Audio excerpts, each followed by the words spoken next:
पूल अतिशय दयनीय परिस्थितीमध्ये आहे। इंद्रायणी पूल पुराच्या दुर्घटनेनंतर याही पुलाच्या दयनीय अवस्थेबद्दल काय सांगाल?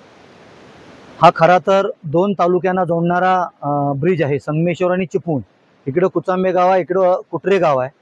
आमच्या कुचांब्यामध्ये फक्त प्राथमिक शाळा आहे, इकडे हायस्कूल आहे आणि म्हणून 5वीच्या 7वीच्या नंतरची मुलं 8वी पासून ह्या गावात येतात आणि म्हणून शाळेतनं येणारे झाल्याने जी मुलं असतात संध्याकाळी 5-5:30ला आला तर तुम्हाला मुलं पाहायला मिळतील।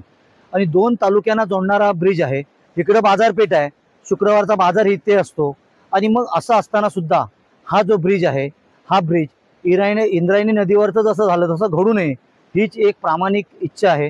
हा ब्रिज 1978 साली बांधला गेला आणि 1978 साली बांधल्यानंतर ह्याच्यावरती माफक दुरुस्ती ज्यावेळेस 10 वर्षापूर्वी झाली त्याच्यानंतर आजपर्यंत कुठल्या परिस्थितीत नाही। ग्रामपंचायत थोडी बहुत दुरुस्ती इकडे करते, परंतु बाकी कुठलीही दुरुस्ती झालेली नाही।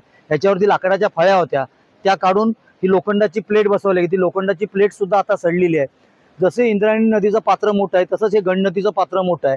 मेन म्हणजे ह्या नदीला वर्षाचे 12 महिने पाणी असतं आणि त्यामुळे हा वर्षाचे 12 महिने वापरण्यासाठी यूज होणारा हा ब्रिज आहे। ह्याच्यावरनं बाईक स्वार सुद्धा येतात, लोक येतात, इकडं शेती असल्यानं बैल सुद्धा ह्याच्यावरनं नेली जातात आणि म्हणून हा ब्रिज लवकरात लवकर दुरुस्त व्हा अशी ह्या सगळ्या ग्रामस्थांची मागणी आहे। ज्यावेळेस तो तिकडचा काढल्यानंतर आमच्याकडे सगळी लोक आली आणि म्हणाली की हा आपला ब्रिज धोकादायक झालाय, ह्याला काहीतरी करा, नाहीतर बंद तरी करा, नाहीतर ह्याच्यात अपघात होण्याची शक्यता आहे। आणि एवढ्या वाईट परिस्थिती ह्याची झालेली आहे, त्यामुळं लवकरात लवकर हा ब्रिज व्हावा हीच प्रशासनाला नम्रतेची विनंती। आपलं नाव? संतोष तेराडे, माजी अध्यक्ष जिल्हा परिषद रत्नागिरी, गाव माझं कुचांबेच। मी श्याम काजवे कुचांब्याचा ग्रामस्थ आहे। या ठिकाणी हा जो ब्रिज आहे तो जीर्ण झालेला आहे। 78 सालचा ब्रिज असल्यामुळं या ठिकाणी प्रवास करणं फार धोकादायक झाला आहे।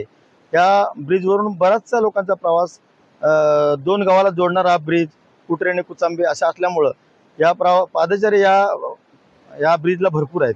तरी हा लवकरात लवकर पूर्ण व्हा यासाठी पाठपुरावा आम्ही करतोय, परंतु सरकार दरबारी पुन्हा एकदा विनंती करतो की या ब्रिजसाठी लवकरात लवकर प्रयत्न करावा आणि आम्हाला ब्रिज मिळावा, या लोकांना सुरक्षा मिळावी ही विनंती। धन्यवाद।